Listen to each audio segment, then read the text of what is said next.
Okay, maybe we'll get started. A little smaller group there. I hope nobody's sitting over at the Baltic room now. No, I just checked over there too. Okay. Thanks for coming today. Our main topic today is going to be how to set up your home for a computer, and I'll be presenting it. My name is Tom Kreuzer. Before we get to the main topic, we'll go over some of the club agenda items first. Our next meeting will be November 2nd, so it's coming up in a couple of weeks there. And that'll be back on Wednesday, and we'll be back in the Baltic room. And it'll be the holiday gift ideas that we annually do. We also will have a free pizza lunch with pop that'll be served at the meeting. And Stan back there usually does most of the work there. He is looking for volunteers. If anyone wants to help in the setup and that, you can see Stan and just help him set up. We've got pop, and it's just setting it up on the tables and putting some signs out on what pizza is what and some things like that. So identifying the proper cookie, because this goes back a few years ago when Stan had gotten the cookies, and I thought I was getting a chocolate chip cookie, but I got a raisin cookie, and I don't like raisin cookies. And so they looked exactly the same there, and he's been kind since then to identify these are chocolate chip and these are raisins. So haven't had any mishaps since then. We have, what's that? Yeah. We also have a Macintosh SIG, and that meets on Friday, October 21st. And it's not just for the Macintosh. If you have an iPhone or you have an iPad, they also go into a number of the Apple products. So if you have any Apple product, it's a good idea to also check on them. You can get signed up for their SIG. There's a separate email that's sent out, and Mike Griffin leads that group, and he'll send out an email usually with the agenda just before the meeting there. Yeah. The officers, our president is Jim Holman here in the front. Linda Brown is our vice president. I don't see Linda. Paul Ebert is our membership secretary. I don't see Paul here yet. Mike Griffin, I mentioned, is our treasurer in our Mac SIG. Stan Miller, who's going to be doing the pizza next month, is our secretary.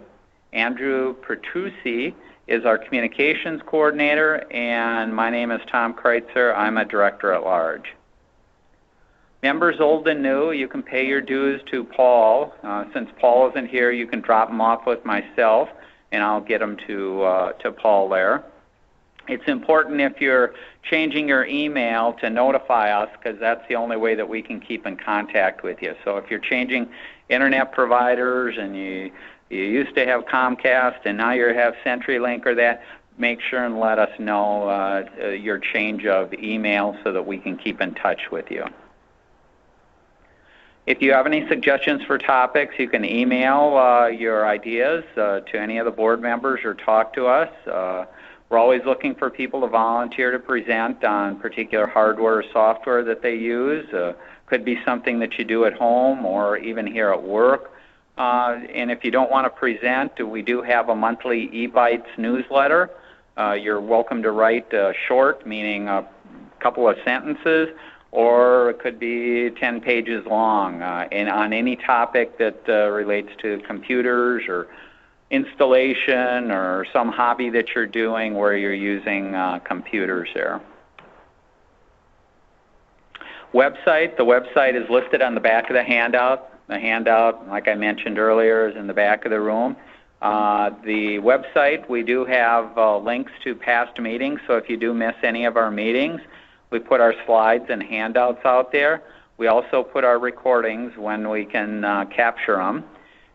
So those are out there. We also have a deal section. Our monthly newsletter is out there, so take a look if you haven't been out there. Any club questions before we get to the main topic? Okay. Okay, our main topic is going to be how to set up your home for a computer. When you are setting it up, whether you know it or not, you can either set it up where it's going to give you lots of joy or it's going to give you lots of pain. It's up to you how much time and effort and cost you put into setting up your home so that it's efficient to use this. Most of us have multiple devices now, and they've become a critical part of our daily life. It used to be years ago that it was just more a hobby, and there weren't too many things you could do with it, and maybe once a week you went to where you had the computer and you did things. Well, now it's so intertwined with what we do day to day that it's important on how you set these things up, and you want to make it as efficient as possible there. The different devices that we have, we've got desktop machines, we've got personal laptops that we have work laptops, so maybe you're bringing your machine home from work to do work or to work from home, tablets, smartphones, smart home devices, and other things there. And if you've got a family, you've got the wife and kids, and you just multiply the number of devices that you have and the number of users needing to do things. So it just makes sense if you can set some of these things up, it'll save you that time and effort there.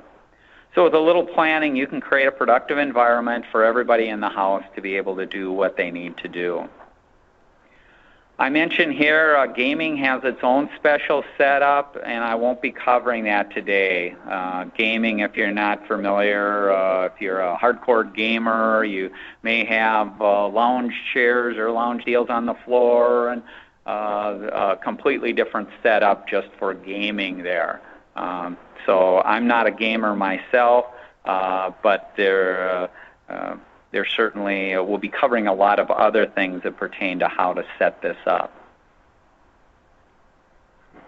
So is this you? If you don't plan and you don't do things, it's easy to just start cramming things in any open nook and cranny, and before you know it, you got cables going every which way, you got electrical cords, you got all kinds of stuff all over. So don't end up like this poor gentleman who, I don't know if he can even get out of that particular area, or maybe you get an avalanche and get buried there. We'll first start talking about some of the ergonomics and space layout. The more time your family spends on these different devices, the more comfortable and efficient the setup needs to be. So if you're spending a lot of time, whether working from home, most of your evenings or several evenings or weekends doing things, the more time you and your family need to spend on these things, the more time and effort you should be putting into making this as comfortable and efficient as possible. When you have a choice of looks over function, always choose function. And that's a compromise. If you've got a spouse, you have to compromise between the looks and the function. But don't get something that looks good, but you have to sit kind of a kitty corner, or it's the wrong height to use the keyboard, or it's just not convenient there.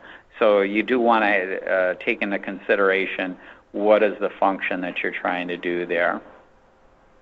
And I mentioned a little bit, if you work from home, you especially need a good setup because you're going to be spending maybe the whole day at that setup that you have at home. Some of the ergonomic rules, and I'll have a graphic on the next screen, but before we get to the graphics, the top of the computer screen should be at eye level or a little bit below. So you want to have the correct level there. That means that as you scan down the screen to read things or look at the screen there, your eyelids will be naturally closing a little bit, and that moistens the eye, which reduces eye fatigue. If you have a setup where your eyes are wide open all the time, they're going to dry out and it's not going to be real comfortable. Position the keyboard so that your forearms are parallel to the ground. So if you're going to use the keyboard, you don't want it to be too high, you don't want it to be too low. You want it to be this 90-degree angle here, so it's just parallel to the ground.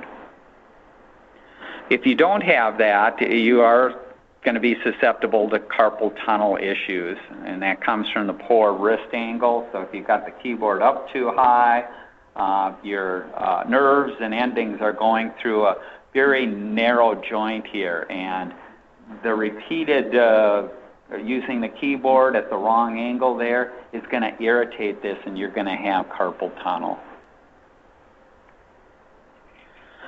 You want to adjust the chair so that your feet rest firmly on the floor, or if you're a little bit shorter, you may need a footrest to rest your feet on. But you don't want your feet dangling. If you have your feet dangling, what that's going to do is there's going to be pressure on here, and it's going to cut off circulation, and that's not a good thing.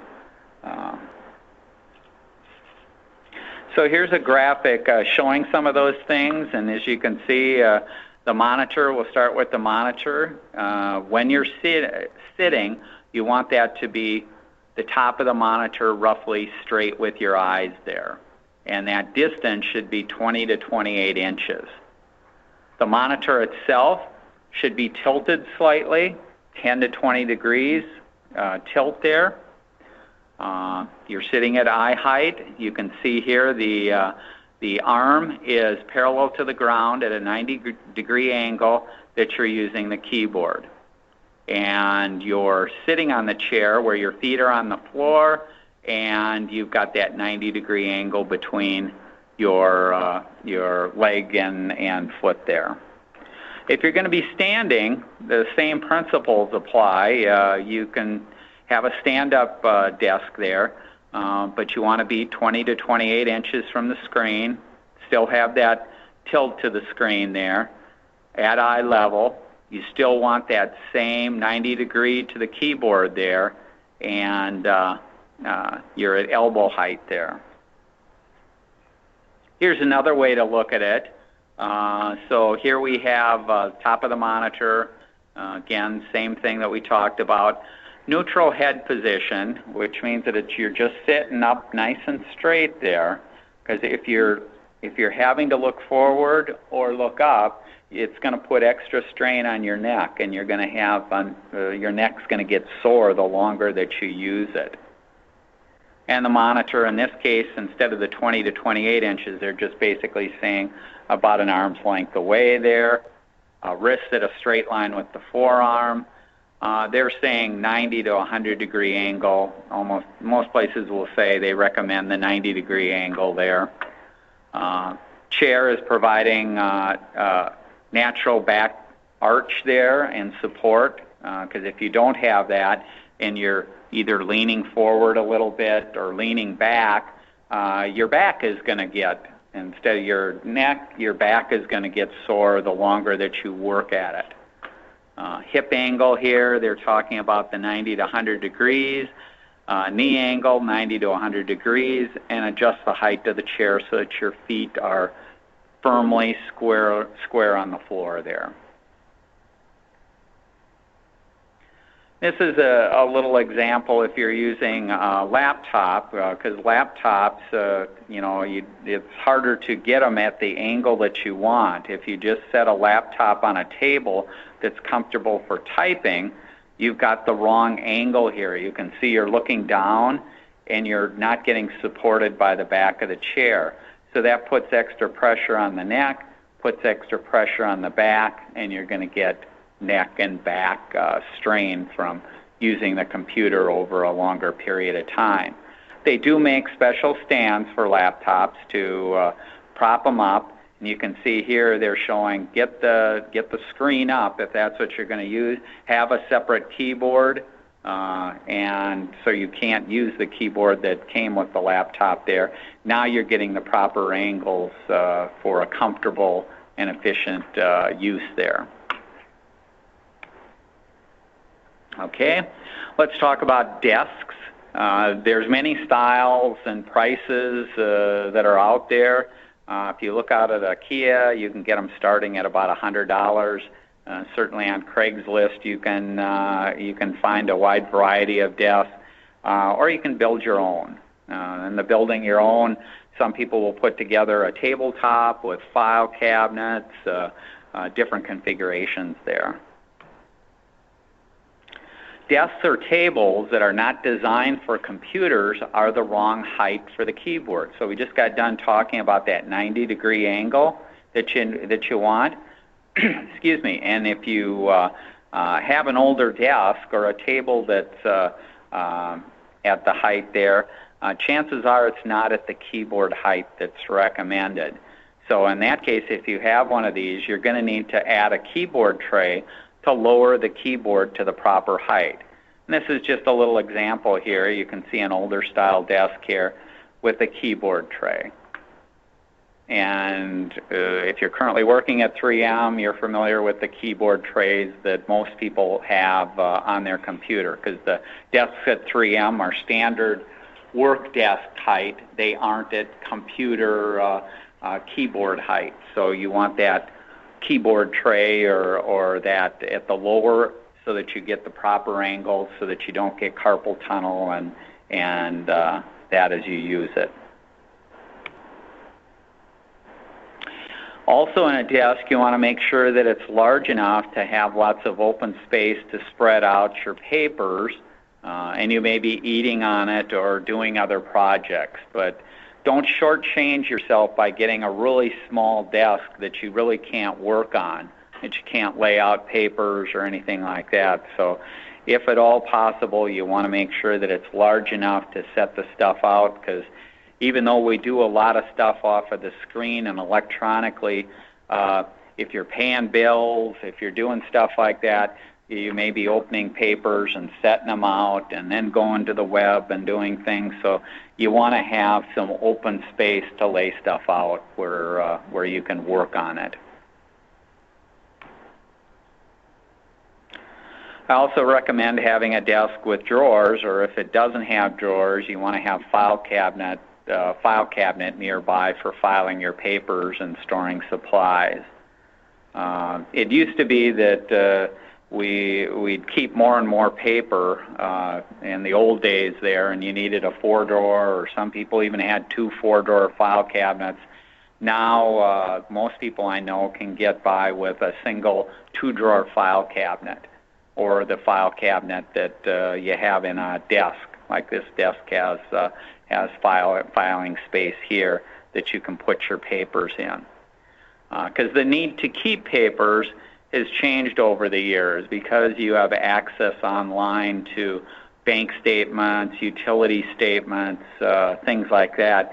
You usually don't have to keep any of that stuff anymore. So you could use the papers. If you still get your bill in paper form, you can use the papers to pay your bills or do whatever you have to do.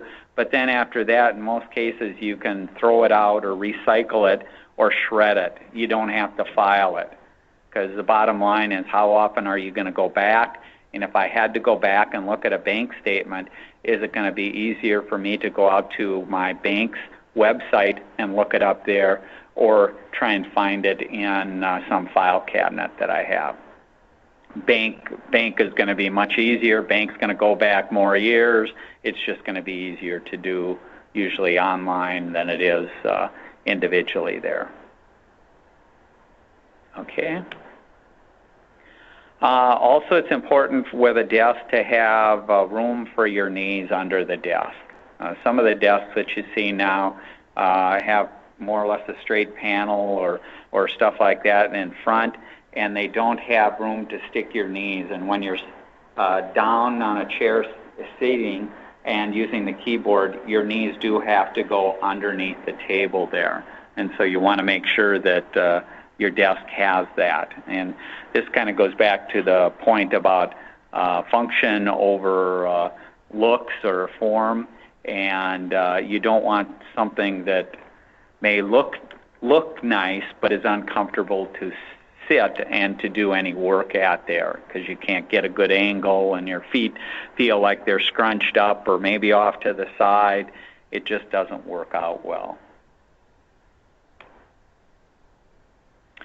On the ergonomics, I showed an example of a standing desk, and certainly that's an option. Most older people don't like a standing desk, or it doesn't work, but certainly if you're in the younger crowd, the standing desk is a way to go for keeping you a little more active and stuff like that. Chairs are very important. You should buy a good chair. Just don't go for the cheapest chair out there, because you want a chair that's going to be comfortable and give you good back support. Especially if you're going to be working at home and spending hours and hours in the chair, you want it to be very comfortable, or you're going to have back problems or neck problems, and it's just not worth it. Spend good money on a good chair there. Your chair, you should, if you have carpeting on your floor, and even if you've got a wood floor, putting a desk pad over that can protect the carpet and the wood. It also lets the chair move easier and just protects the whole area, because if you are doing other projects at the desk and stuff drops and that, it's not going to spill onto the carpet. It's going to be on the desk chair, and desk pads can be gotten at office supply stores starting at, I don't know what they are, $15 or so. It's a good investment for what you need, and certainly they last a long time. In addition to the chair that you're sitting in, it's usually good to have an additional chair for a guest close by. So when you're planning your office space and you're putting things, chances are at some point you're going to have somebody else that's going to want to look at something on the screen or do something. So you want to make sure that you have an additional chair close by. Doesn't have to be the best chair. It can be a side chair, but you just want something that you don't have to go hunting around the house trying to dig up another chair or move it from another room or do things like that. You want to be able to let them sit down and you show them something on the computer there. And when you're showing them something, you're usually showing them something on the monitor.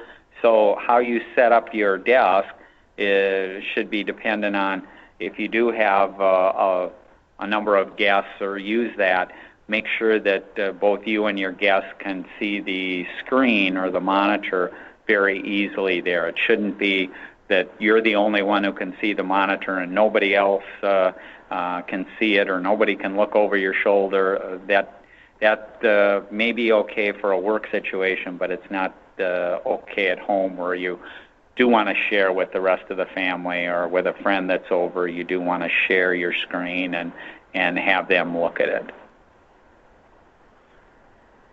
Okay.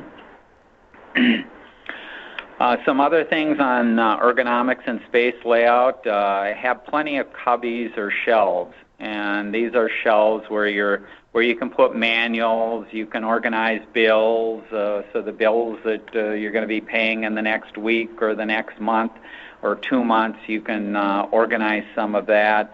You're going to have papers, even though we're moving to less paper in our society. We still have papers that we have to process, and storing those before we processed it, or keeping stuff together that we're waiting for a call back or something to come in the mail or something to get resolved there. You want to have space to put that. Also, because we all have a number of devices, with each of these devices you usually get a power cord, an adapter, another cord maybe to connect it to the computer. So you have all these different cables, and it's good to have a spot to store all this stuff, and your desk or that can be the best place to have a box where you can put these things in. And I'll talk a little bit later about all these cables that you get. You should be labeling them as you get them. So when you have a power adapter and a cord, label it for what device it's for. That way, when you're going through this box and you've got 100 different cables in there, you can start to figure out what goes with what there. And then also over time, as you replace devices, you'll be able to figure out which ones you no longer need and match them up with what they are. Also, because it's an office, you're going to have to store supplies, and those supplies can be Post-it notes, can be various things that you have, also printer supplies. We'll talk about printers a little later. But you're storing supplies that you use, whether it's pens or tape or things like that that you might be using. Location. What's the old saying in real estate? Location, location, location. That's somewhat true of a PC. Again, you can, where you locate your PC in the home, you can make it very convenient or you can make it very difficult. If it's down in the basement and the basement is always cold and dark and stuff like that, you're not going to use it as much as if it's up in the rec room and that's where everybody tends to congregate around. So you have to figure out where is the best place to stick it in the house, but certainly take into consideration how often you're going to use it and who's going to use it and when they're going to use it to figure out the best spot there. And like I say, it could be a rec room. If you're fortunate enough to have an empty room that you've turned into an office, that's great. Some people stick them in the kitchen. Basement is kind of that last resort, but you can stick them anywhere, but make it as convenient as possible for everybody there.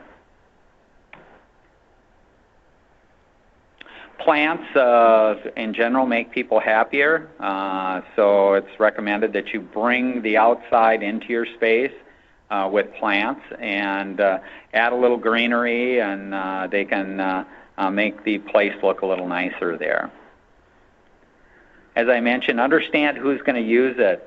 Is it just you, or is there a mom and the dad and the kids, or who's using it, and for what purpose do they use it, and for how long do they use it? And using these different factors will give you an idea of how to set things up. And maybe you need multiple ones because the kids may have their own desk, but for some projects they may have some other things that they have to do to use a more central machine. So you have to figure out who's using it and how they're using it to come up with the best configuration there. I mentioned here you may want to have it near your TV, your family TV that you're using, or near an existing TV, because connections to the TV can be handy. If you've got a family room and you've got the device in there, it's a case of if you have some of the boxes like the Apple TV or Chromecast or the different devices, you can cast what you have on your screen to your bigger TV screen. So if you're watching a YouTube video or something, bang, you can send it right to the TV there. So having a TV nearby, especially if you want to share it with other family members or friends that are over, can be very convenient there if you really want to use it for the casting. And the casting can be used for slideshows, can be used for a number of things. And it's not like you need your office in the room, because also if you want to cast, personally myself, I have a smartphone. And the smartphone lets me cast to, I have a Chromecast, lets me cast to it. I have an iPad that lets me cast to it. I also have hooked up in my family room, I have an old computer that's directly hooked up to it. And the old computer has a wireless keyboard and a wireless mouse so that I can sit and I can operate the old computer. and see the display on the big TV screen. So there's a number of different ways that you can set things up there. Some of the other considerations, it's nice to have daylight where in the room or where you've got your setup there, and a view out the window is a big plus there. So positioning your desk and monitors is a big thing there, and we'll talk a little more about that when I talk about monitors. But position the computer monitor so there's no glare from the window or from overhead lights. And usually you don't want overhead lights in an office area. You want to have smaller lamps on the desk for task lighting, just to light up that area. You don't want the overhead glaring off of there. Your printer should be in the same room, so having a printer nearby makes sense there, and that. If the room that you have has temperature issues, so maybe it's warmer than the rest of the house or cooler than the rest of the house, then an option is to have fan or space heaters around to let you control the temperature. And if you have a heater or use a heater, if you've ever had a heater, it's very easy to turn the heater on and then forget to turn it off. So when you leave the room, you forget to turn it off. Well, now you can get outlets with timers, and you can set the timer for 60 minutes. And that way, if you do leave the room and forget to turn off the space heater, it'll turn off itself in 60 minutes, and you won't have to remember there. Okay, this picture, this is my office. So this is a spare bedroom that I have, and in this spare bedroom, we'll start out with the desk. This desk was a trestle dining table that I built 40 years ago, and you can see it has a trestle down there. And when I replaced the dining table, I turned it into my computer setup. And what I did there is I cut a little bit of the width off of the table itself. And then this is my keyboard tray. So I built a built-in keyboard tray here that holds my keyboard here. Some of the other things is I did put kind of a side desk here, and the side desk is I used to have my printer down in this area here. So when I built it 30-some years ago, 35 years ago or so, I had a DeskJet printer that paper came out the front, and so I took my shelf here or my drawer here and cut a little area so that the paper and everything would be easily accessible. And that's where I used my printer. Over the years, because I now have a multi-function printer, even though it fit in this area, for me to open it up and put the documents in, it isn't very convenient. So I put the printer up here. So this is my printer here. Some of the other things, I store supplies and paper and that for the printer, labels, things like that in here. So I have a nice, easy access there. This is my tower unit here. This is a paper shredder that I have here. This is a TV, so I do like to watch TV and that. And I could watch TV on my computer monitor, but then it'd take up part of my screen and do some things, so I don't tend to watch TV on my computer screen there. I mentioned cubbies. I've got cubbies to put stuff in, shelves to store some of the stuff and supplies, my cables and things like that. I've got in a couple of different places here, and I store those. This is my main monitor here. I have another monitor over here. This is for when I hook up a laptop. So when I take like a laptop home from 3M or I have another laptop, I'll hook it up there. I have an Ethernet cable that comes up here. The display and power connection is also right here. So easy for me to hook up a laptop or any other device there. Mentioned before the windows, it's nice to have a view out and a little bit. Plants, nice to have a little greenery there. Shelf space, you can see I added this on after the fact when I got the multifunction printer. I wanted that. Actually, I have up in this area here is my Wi-Fi. So you want to get and we'll talk a little bit later about that, you want to get that up as high as you can in the room, and that's where I've got my Wi-Fi connections. Let's see, chair here, desk pad, I've got there. Oh, this is my heater. I have a little outlet or a timer here. This is my 60-minute timer that will turn off that. I have some plugs here. I have another plug strip back here. I have another plug strip here. You can never have enough outlets for plugging things in and doing stuff. So I've got quite a bit around there. Okay, how to set up your computer when you're setting up. You have options, certainly. Some people have the old desktop with the tower units. More and more people have laptops instead of the desktop units, or you may have both. So you have that option. And you have to figure out how much space you need and what's going to work best there.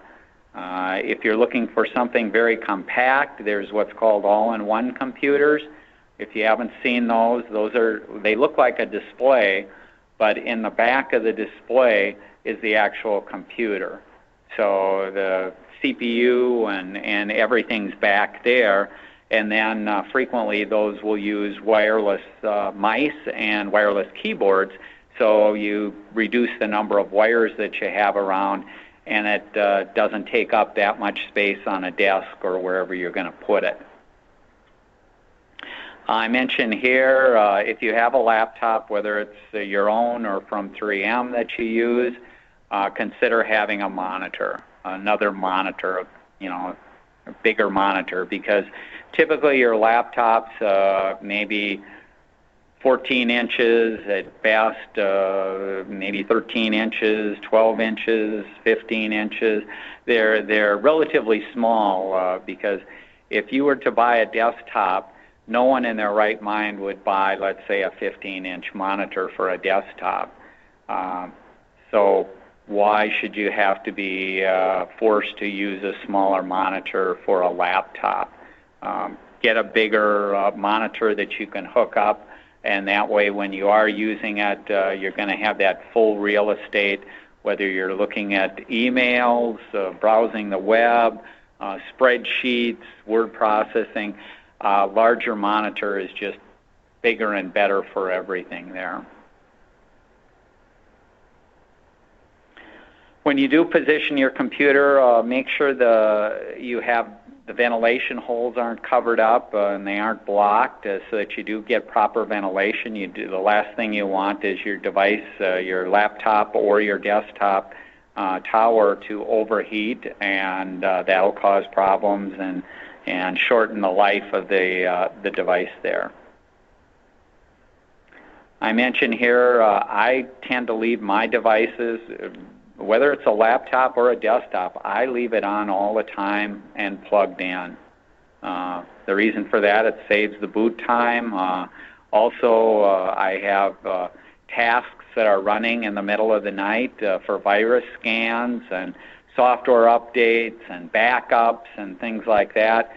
Well, if you're not running those, what that means is the next time that you boot up your machine and you log in, it's going to be doing a virus scan or downloading new virus definitions to the machine and doing updates there, and it's going to slow it down. And so you're not going to be happy with the performance of the machine.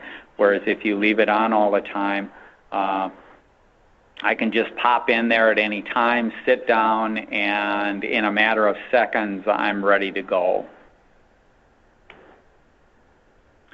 Printer. I mentioned I have a multifunction, and I think most people have a multifunction printer that'll let you scan, print, and copy. and so that's almost a must to have at home there. I recommend that you wire it to your main computer that you have in your office, but also make sure that it is a wireless printer so that your other devices can easily connect to it and print. So you can get wireless printers starting at, well, with Black Friday coming up, starting at about $40. You can get a multifunction printer with wireless capabilities. So there's really no reason not to have the wireless capability. Once you have that, then you can start connecting up your devices like your smartphone or tablet, and you can be printing directly from here to the printer if you need to there. Wherever you locate your printer, you do want to have space nearby to store the extra ink. You're going to have paper, you're going to have labels, envelopes, photo paper, and that. So that's where having the desks, having shelves, cubbies, wherever to store this stuff is important. If you end up having to put the paper down in the basement, that's not real convenient, because when you run out of paper, it's a long trip and it's not a good situation. And typically, you may have multiple kinds of paper. Myself, I probably have 6 or 7 different kinds of paper that I use. I have my standard white paper that I use, but I also have cardstock. Cardstock, this paper is like 20-pound paper, or 25-pound, meaning it's fairly rigid, but not real rigid. You can get cardstock, which is 120 pound, upwards of 200 pound, and that is like business cards. I print out business cards, I print out recipes, I print out other things on the heavy-duty cardstock, and that's just a stronger paper that is thicker and works a lot better. You can also get different colored paper, and the colors make it easy if you're working on a project or doing things. These are in, look for the printouts that are in blue, or look for the printouts that are in green, and it's easier to find the stuff associated with it. So having your supplies organized is just going to make it easier for changing paper and doing these things. If you don't have it easy, you aren't going to take advantage of some of these things, and you're just making your life harder there. Monitor. Get as large a monitor as possible. Some people, if you're not doing too much on the computer, you can use the TV. So like I mentioned before, I have in my other room, I have a TV, a big TV, and I have that connected to an old computer there with a wireless keyboard and a wireless mouse. Have multiple monitors if you have the room. So if you have, it's great for working with 2 packages. If you've done stuff with laptops typically support multiple monitors or displays there. Otherwise, if your desktop doesn't support it, you can either buy cards or you can buy software and things like that, which will let you use a second monitor there. Extra monitors to connect your own or 3M laptop. So I mentioned, excuse me, earlier about a laptop. You know, nobody wants to work with that small screen, plus the screen is at the wrong angle. So, you know, if I was doing this at home, okay, this might be the right angle for my hand to use the keyboard, but now I'm having to look down. If I use this for, you know, a day, let's say I work at home, I'm going to have a crink in my neck. You're going to be uncomfortable, your back is out of position, you're just not going to be comfortable. So having an extra monitor and getting things at the right height is going to make it easier for everybody. Keyboard and mouse, you do want to have a full-size keyboard. So on these laptops, typically to shrink down the size, they're shrinking down the keyboard. So a keyboard like this may be 85% of what a full-size keyboard is. It's nice to have that full-size keyboard. It's just easier to type, easier on your fingers, and things like that. So if you have a laptop, you do want to have a full-size keyboard and a mouse there. The keyboard and the mouse can be wireless, so they're certainly not expensive to get wireless. The only downside is you have to make sure that you either keep it supplied with batteries or charged up there. But if you don't want wires to show and things like that, it's certainly a nice way to go. Also in your office, you do want to have your phone handy. That can be a landline, can be cellular, or voice over IP.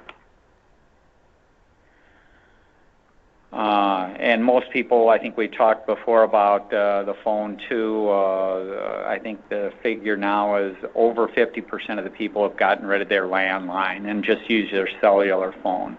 So you can use your cellular phone at home. You can connect your cellular phone with just a little bit of work to your home phone network so that you can, as I walk in my house, my phone here connects to my home phone system, and I can answer my cell phone from any of the phones within the house there. So there's ways that you can set that up. When I work at home, I make sure that I have on the 3M laptop the software. It's called Cisco IP Communicator, and this is you can go out to 3M IT shopping, and it's a free package. How many people use the Cisco IT Communicator? Okay, not too many. If you have a laptop and you take it home and work from home, it's great because the software gives you a screen that looks like this, which is kind of exactly like what your phone is. You can dial out, you can do conference calls, you can do all kinds of stuff. But what this means is if somebody calls my work number and I'm at home, this phone rings and I can answer it. And as far as they know, I'm in the office answering my phone. And if I want to place a call, the same thing.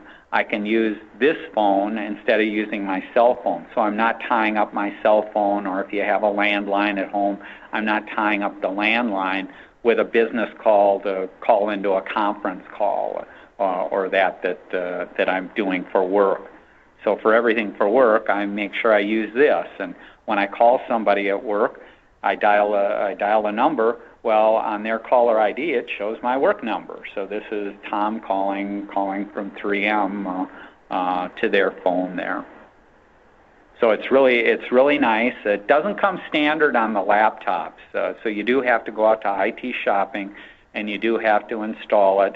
But it's free. Doesn't cost your department anything. There's no cost for placing or receiving calls. You can have it up on your machine, and your phone at work is still going to ring. It's just which one is going to pick it up first. If the one at home picks it up, then you've got it. If somebody is there at work and picks it up, well, then they'll pick it up and it'll stop ringing on your phone at home there. So it's like having two phones there, and you can take it with you. And if you travel for 3M, this is great because you can take it all over the world. So you've got it. You don't have to use minutes on your phone or have a dialing plan if you use this, because this is going over voice over IP through the internet, and it's all set up. This number is your work number, and it's all set up by 3M and works for everything. Okay, some other things to set up. USB connectors. A lot of things are connected by USB, and you'll probably need a couple of USB extender cables. And extender cables just let you, let's say you have you have a tower unit. You can plug them into the back of the unit, and you can have them up in front here. That way you don't have to keep reaching behind to connect or disconnect things. You've got the connection in front.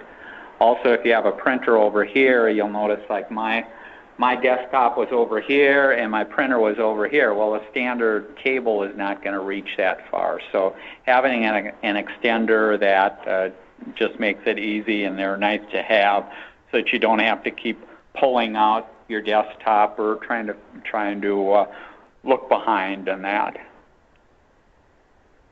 Buy a USB hub if you need more ports. So let's say your computer needs more, you don't have enough USBs to plug in, you can buy a USB hub, and some of them are powered, and so they'll provide extra power. You can check the manual for the devices that you're going to plug in to see how much amperage they need. And based on that, you can size how big or how much power you may need in the powered USB hubs. The other thing to keep in mind that a lot of people don't know is, like on this laptop, there's several USBs on this side, and there's I think one USB on this side. There's different power coming out of this one than there are out of these two. So if you're going to use your laptop to charge devices or to plug in a device that needs a lot of power, check your owner's manual to see what the output is for the power on these different USBs. Because if I plug in, let's say I want to charge my phone, and I plug it into the USB on this side, it's going to charge twice as fast as me plugging it in on this side. So knowing how much power is going through some of your USBs can help there. And if you're going to have these hubs, then it's important that you want those hubs to have as much power as you're going to need. So if you're going to put a lot of devices or things like that, make sure you get the right size there, and you can get them all these different number of amperage. If you look at the details, it'll tell you how much each of the ports will support there. When you set up your office, the office is usually a good place to have your tablet and smartphone stands and chargers. So that way you have kind of all your cords in one place. Also, if you have to transfer stuff, whether it's music or video or photos or that, you can keep it together there. And I mentioned before to have a box or a cubby where you start storing all these different cables, and you don't have to look all over the house and that, and label them for what they connect to. Another nice thing to have is, so we were talking about a USB hub. Well, a USB hub is actually connected to the computer. So, you know, if you need to be connected to the computer through the USB, that's one way. If all you need is power to charge a device like a tablet or a phone, the best way to go there is you can get outlets or power strips that will let you do charging. So you can see, like, here's some outlets here that have a standard 110 volt connection, but then two USB connectors here. And you can see this one has a single outlet 2.1 amp for that. Now if your device supports more amperage, here's one for a couple dollars more that will give you 3.1 amps. Well, what does that mean? That means shorter time if your device can use the 3 amps, shorter time to charge it and do the stuff there. So you can take an existing outlet, replace it with one of these. Now you don't have to have your power supply and plug in power supplies. You can just plug a USB connection into here to charge, let's say, your phone or your tablet. And the outlets are the power strips are the same way. You can see this has 3 USB power here that I could plug in, and I could get charge my devices there. And the prices are relatively cheap, so again, this convenience thing for doing stuff, it just makes sense. And if you want to see what some of them look like, actually up here on this podium, they've got 4 USB ports up here that I can use for charging. Speakers and headphones, at home you do want to have good quality. Quality is always subjective to the person. One person's speakers are $50 speakers are adequate, and another person $2,000 speakers are adequate. So you have to figure out what the quality you need there, but there's a wide range of speakers and headphones that are available. You want good quality, and you may want them in Bluetooth. So Bluetooth would be without the wires connecting to the various devices there. Headset and video camera, and that's almost a must now, because if you're doing anything like with 3M Skype or FaceTime, Apple FaceTime, conference calls, any quality recordings or voiceover work that you do, if you're going to take a video and put some narration or stuff like that, you want a decent, you want the best audio quality that you can get, and you can get that for as cheap as $10 to $20. So there's lots of headsets out there that work very well and are very inexpensive. Also at home, you usually have backup, and that's in the form of external hard drives.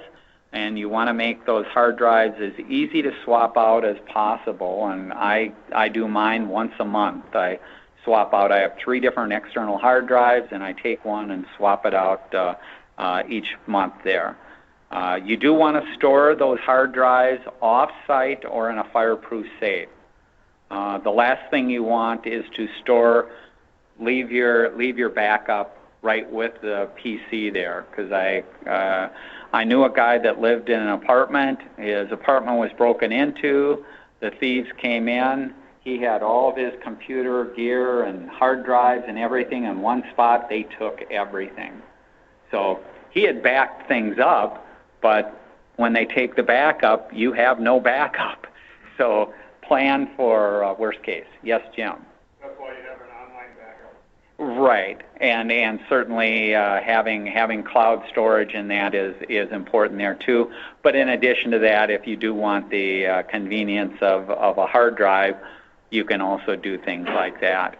But just think ahead and plan if there was a fire or a theft and everything was burned here, what are you going to do?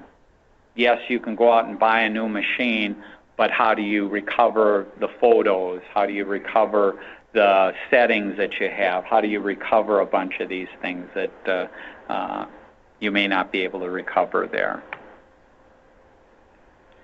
I mentioned power strips in that. Power strips with on-off. Certainly you can hide them behind the desk for the more permanent connections, but you also want to have one or more out front for those temporary connections. So when you're connecting in a laptop and a power supply and doing some other things, you want to have it very convenient. If you have to reach around or dig under a table there, you're going to have problems. Label the cables that you have, adapters, talked about that. For the wireless, so now let's talk a little bit about home networking. And home networking, you end up with all these different connections. And your Wi-Fi can reach as far as 300 feet from where you set it up to as little as 10 feet. And what you don't want to do is you don't want to get the limited 10-foot area there if you're trying to service your whole house there. You want to place the router where the signal can best reach your devices. Oh, I guess I forgot to. Let me go back here. We did cover a lot of the stuff in the home networking in our December 2015, so if you want more detail, certainly look in that. Place the router in the middle. Locate it as high as possible in the central area of the house. Anything like walls, steel objects will interfere with it and weaken the signal. Don't put the router where a desk is. So if you have a big metal desk, don't stick it underneath the desk. That's just like shielding it, and it's really hampering how far that signal is going to reach. And if you have a refrigerator in the way, refrigerators will block it. They're just like a giant blocker there. You can use free apps. I mentioned a couple here, and I'll show some of those in a minute here. And if your router has external antennas, you can try pointing them to increase the signal. And you can also buy signals, new antennas that are stronger in that too for some of the models. So this is an example of the Wi-Fi Analyzer app. It's only available for Android, but this shows you different networks. So you'd find your home network and you'd see what the signal strength is.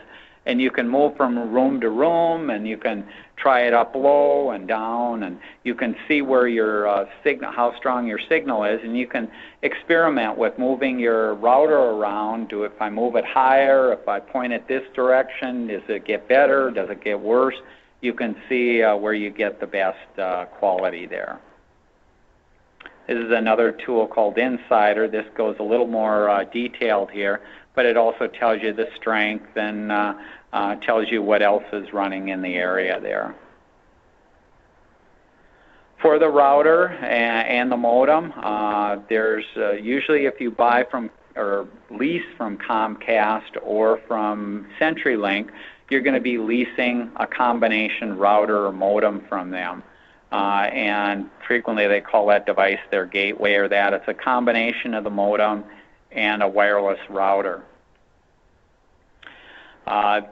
Usually Comcast or CenturyLink will charge you for the leasing of that anywhere from $7 a month to $30 a month. I don't recommend, number one, having a combined unit here. I recommend buying a separate modem and buying a separate router. So if you are going to set it up at home, I don't recommend leasing. I don't recommend buying a combination unit. Buy separate units there. Buying can save you anywhere from $100 to $360 a year, so it just makes financial sense to buy your own. Also, it means that because you have separate modem and router, you can get exactly the quality of modem and, modem isn't as important as the router. Routers, you'll see, vary from $16 to $200. Well, a $16 router is about what you get in some of these gateways.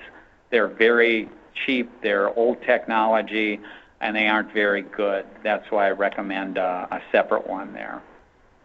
And as I mentioned here, many people are running with slow routers because they're slow standards, and they paid thousands of dollars, well, over $1,000 for this over the last 5 years.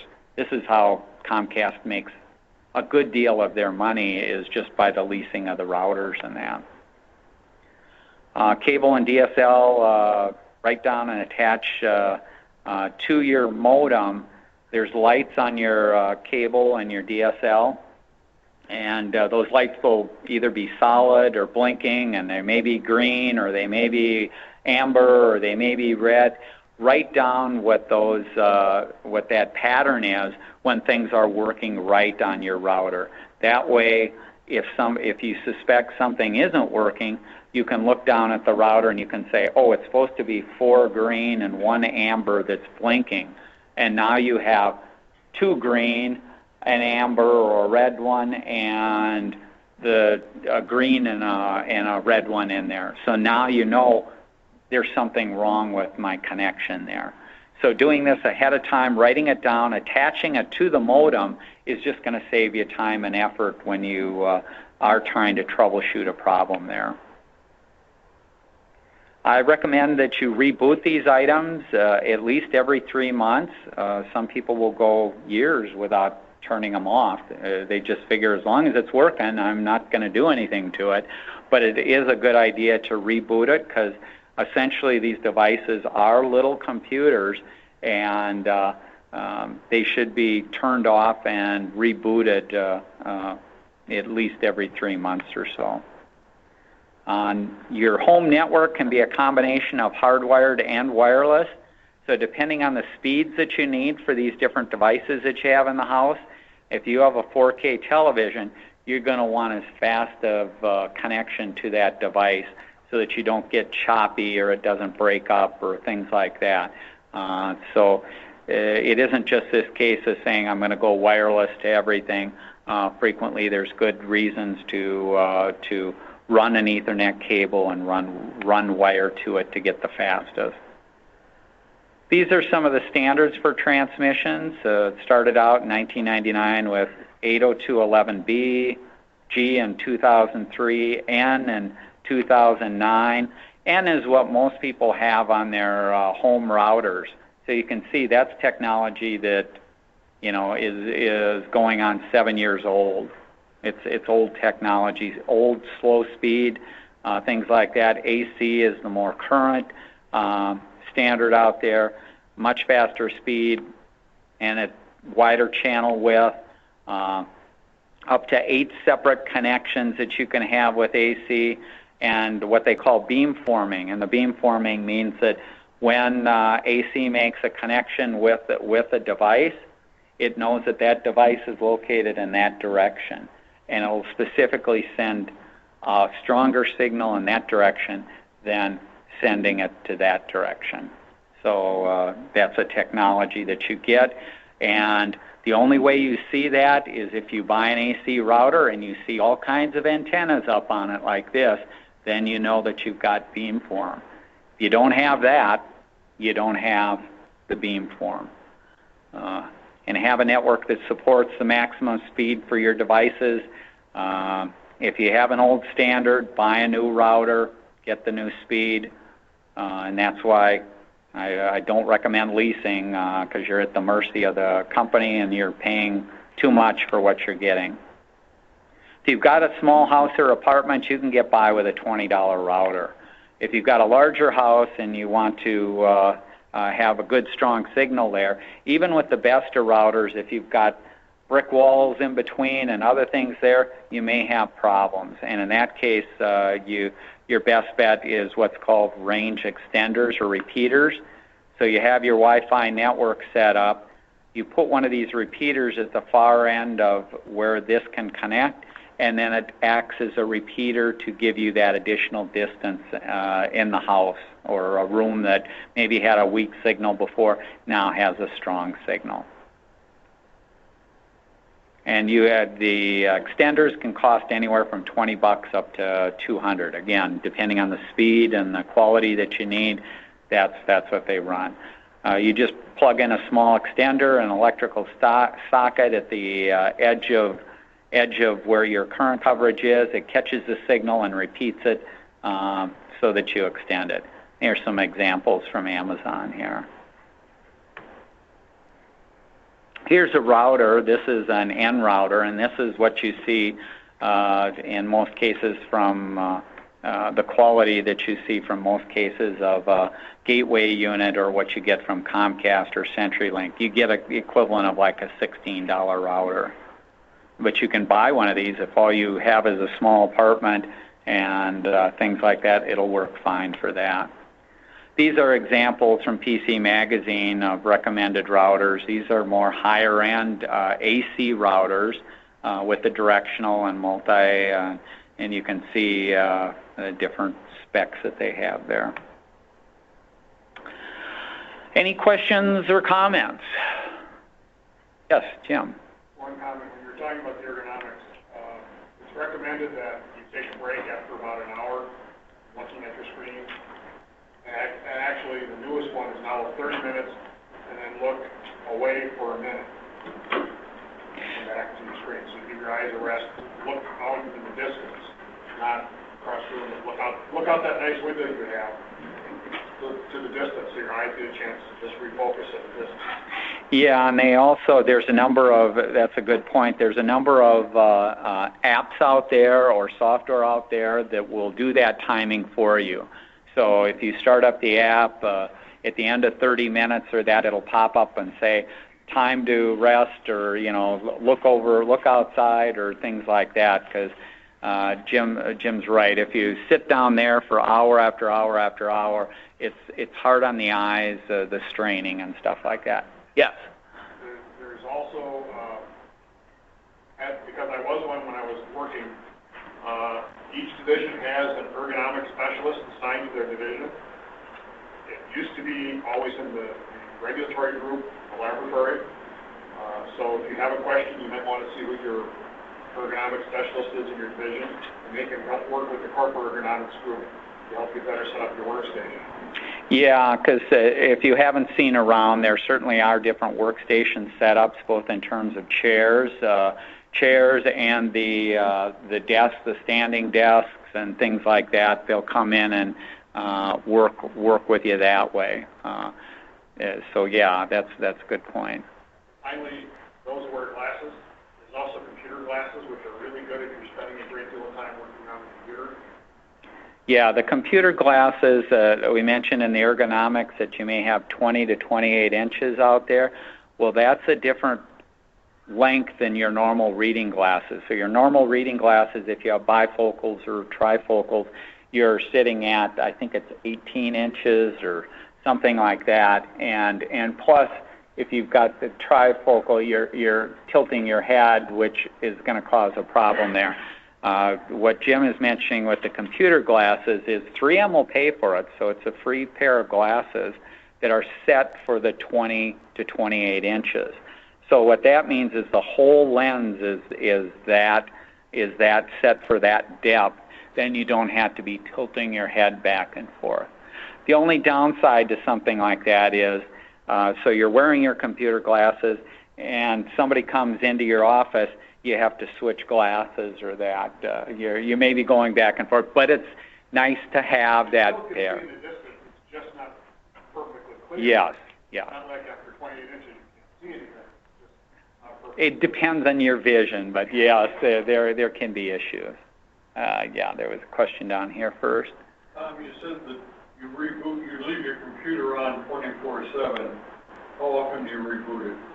I end up, well, it's not so much myself rebooting it, it's Microsoft rebooting it. And Microsoft will reboot it seems to be about every 2 to 3 weeks. There's a patch, and part of that patch installation reboots the machine. If it hasn't happened, I will reboot the machine or some software. Once or twice a year, there's a major change to the antivirus program, which says that it has to be rebooted. So there's various packages that'll kind of force you to reboot there to get them updated. So you don't bother rebooting unless you're forced by a package? In general, yes. And like I say, I'd be surprised if I went over a month without rebooting. Yeah. I'm one of the 50% that's still blessed with the landline, and I bought the modem from Quest way back when. The landlines are not being maintained by Century. They're very awful about that, so we're not going to waste our money and time on that. I need a landline for a security system right now that I have. My question is, my modem, etc. I've already paid for that. I paid like $90, and that's a done deal years ago. But I can only get 3 meg of service from that line. And you talk about the new routers and everything like that. That's not going to make it any faster, is it? I mean, if I went to get those, aren't I not limited because of the line coming from the post to my house? Yeah, it's the weakest link in your whole connection there, and if your current DSL connection only supports 3 megabits, that's the maximum that you're going to get there. It makes no difference to go out and buy anything different until they either put 1G in like they say they're going to. Yeah, and typically you don't need what's happening for CenturyLink or in St. Paul or that. Are you in St. Paul? Or? Yeah. Okay. Within St. Paul, what they're doing is they are putting in the fiber optics. The fiber optics, when they put it in, you can get up to 1 gigabyte of speed. I wouldn't recommend 1 gigabyte of speed because you're going to be paying, I don't know what it is, $200 a month for it. You don't need it. Figure out what your needs are, and most people can get by with 20 megabits or 40 megabits of speed. You can get 40 megabits of speed, as an example, in St. Paul. You can sign a 2-year contract with CenturyLink for 40 megabits for $29.95 a month. Now, at the end of the 2 years, it's going to go up, and there was a presentation by Paul Ebert, 6 months ago, where he talked about you have to play the game. At the end of that 2 years, CenturyLink is not going to let you get it for $29.95. They may say, okay, we're bumping you up to $59.95 or $69.95. What Paul recommends and what Paul has done over the years, and I've done it too, is you switch then to Comcast and take their introductory rate for a year or 2 years, and then at the end of that you switch back. So it means a little extra work in doing some of this, but to truly keep your costs down, that's the way to keep costs down. Thank you. You're welcome. Yes, Jim. CenturyLink has also changed their modem several times, so you may be getting only 3 megs because that's the limit of that modem. So you may want to contact them. Been down that road, Jim. Many times. Okay. Yeah. But it's also the distance from the I know. house. I know. Yeah, there's factors in there, and when we talk speed too, if you're not familiar, there's a download speed and there's an upload speed, and the download speed is the faster speed, so the 3 megabits or the 40 megabits is the download speed. The upload speed is slower, and if that usually works for most people, except if you are trying to pass a large amount of video up and down, then you may want to check into different connection types. Okay. Yep. This morning I changed the password on my router, got a low band router, and everything worked. I've got TiVo on it, Amazon Fire, 2 laptops, a couple cell phones. Everything worked except Chromecast. For some reason I can't configure Chromecast with that new password. Okay. I do have a Chromecast. I mean, it should let you attempt to, if you turn on your TV and attempt to do stuff, it should come up and say that it can't connect. So, your TV is still going to show something, even if it doesn't have a connection. Then it's a case of what has to be done is you either have to connect it to a PC that does have connections or that, but you do have to get the password change in there. Right. I went into the setup for Chromecast and put in the new password, and it didn't go. Yeah. I guess I'm not. I haven't run into that problem, but do a Google and see what you can find there. Okay, we're over our time. I want to thank you for coming, and we'll see you at the next meeting, pizza meeting in November. Thank you.